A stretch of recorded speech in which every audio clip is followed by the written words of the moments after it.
तो हेलो दोस्तों, हाँ मुझे पता है कि मैं बहुत दिनों के बाद वापस आया हूँ और तुम लोगों में से बहुत से लोग ये भी सोच रहे होंगे कि भाई साहब एक दिन आता है और 1 महीने के लिए गायब हो जाता है।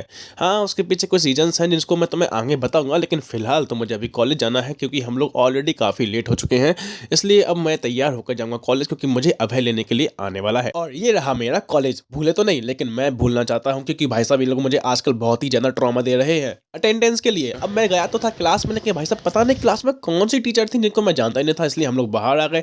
बाहर आकर देखा तो मेरे दोस्त आ चुके थे बीटेक वाले, जो कि अब कुछ दिनों के ही मेहमान हैं क्योंकि भाई लोग इनकी डिग्री पूरी हो चुकी है और आगामी 6 महीनों में ये लोग यहाँ से निकाले जाएंगे। अब हुआ कुछ ऐसा था कि इस सेमेस्टर की स्टार्टिंग में ही मुझे हो गया था टाइफाइड, जो कि बहुत ही गंदा था, जिसकी वजह से मेरी बॉडी बहुत ही वीक हो चुकी थी, जिसकी वजह से मुझे 1.5 महीने बेड रेस्ट पर रहना पड़ा। अब टाइफाइड से तो मैं निकल चुका था, लेकिन मेरी बॉडी को रिकवर करने के लिए मुझे 1.5 महीना और लग गया, इसलिए मैं इतने दिनों तक गायब था। अब मैं और अभय अच्छे खासे बैठे ही थे कि तभी सब भाई साहब आए और हमसे कहा कि भाई साहब हमको स्टेशन छोड़ दो। फिर क्या था, हमको जाना पड़ा स्टेशन। वहां से वापस आए तो हम लोग बैठकर पढ़ने के लिए, और अब मुझे लगने लगा है कि या तो हम इस सब्जेक्ट को क्लियर करेंगे या फिर ये सब्जेक्ट हमको क्लियर कर देगा। कॉलेज से वापस आकर मैं सो गया था और जब मैं उठा तो टाइम हो रहा था शाम के 6 बजे। देखो, इस टाइम पर मेरे पास करने के लिए कुछ खास तो होता नहीं है, या तो मैं टहलने के लिए निकल जाता हूँ या फिर मैं शाम को बैठकर अपने घर बैठकर पढ़ाई करता हूँ।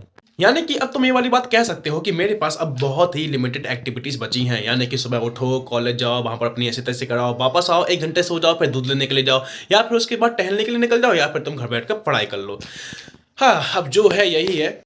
लेकिन अब ऐसा है कि मेरे पास करने के लिए कुछ हो या फिर ना हो, चाहे वो इंटरेस्टिंग हो या फिर वो इंटरेस्टिंग ना भी हो, मैं अब ब्लॉग शूट करूंगा, चाहे जो भी हो जाए, क्योंकि मुझे अपनी कंसिस्टेंसी को मेंटेन करना है, जो कि मैंने तोड़ दी थी, लेकिन अब करना है। तो तुम समझ ही सकते हो कि मेरे पास करने के लिए कुछ खास है नहीं। सोच तो रहा हूँ कि कल सुबह से रनिंग करना शुरू कर दूँ, जो कि मुझे पता है नेक्स्ट इम्पॉसिबल वाला काम है, लेकिन देखते हैं कल सुबह मैं जा पाता हूँ या फिर नहीं। बाकी मिलते हैं अगले ब्लॉग में। Tata, bye bye.